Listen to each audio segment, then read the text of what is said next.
there are few, if any, small countries in the world that have made the impact culturally, in the world of scholarship, in the world of affairs generally, not romantic affairs, business affairs, as Jamaica has made in the world. And I think it is true to say that the heart of this impulse for making Jamaica's mark on the world came out of Trenchtown, Jonestown, the greater Trenchtown, Jonestown. This book, perhaps above all else, is a celebration of the innate brilliance and heroism of the Jamaican people, of the ordinary Jamaican people. We need to recognize that collectively as a country, we have to do what is necessary to establish a viable national, productive, and economic base. We can't finance the social rehabilitation on borrowed money. Despite the gains that have been made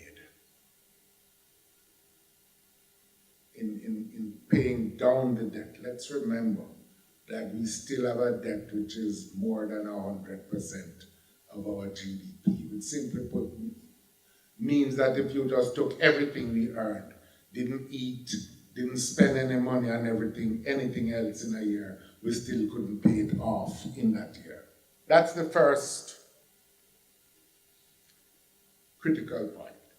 The second point is that we need to make the people in the communities, our urban communities, genuine stakeholders, owners, as well as occupiers in the communities where they live, so they can express that creativity in upgrading their environment.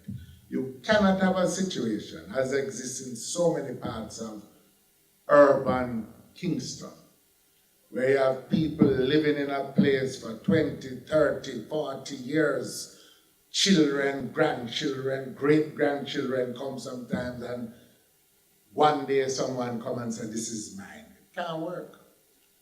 The third element, efforts of Omar Davies in Trenchtown as Member of Parliament, speak volumes to the need for an educational recovery effort.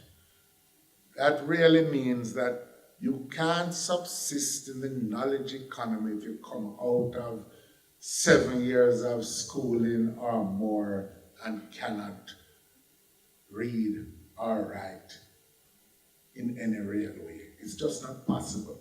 It, again, is only a recipe for alienation, violence, marginalization, and the kind of extreme sense of rejection of all the values of civilization that we are seeing.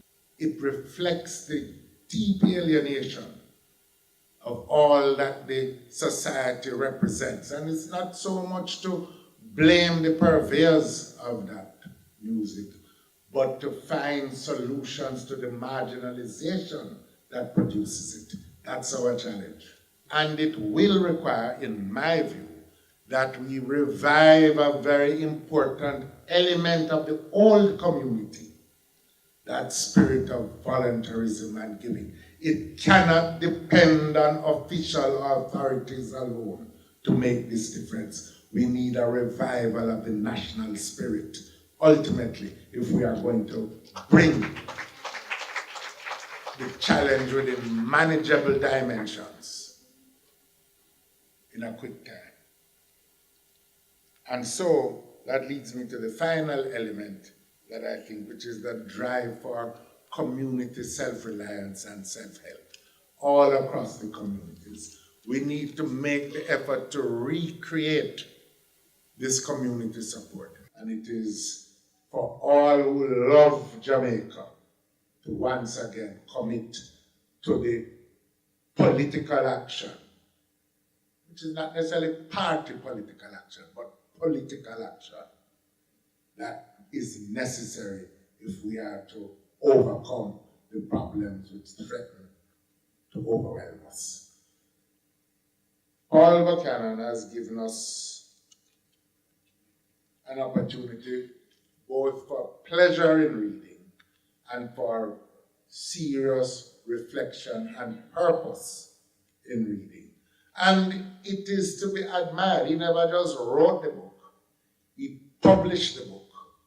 And he staged all of this on his own because he's just one man determined to be heard and to have his views taken into account because he loves his community and he loves his country. Thank you very much.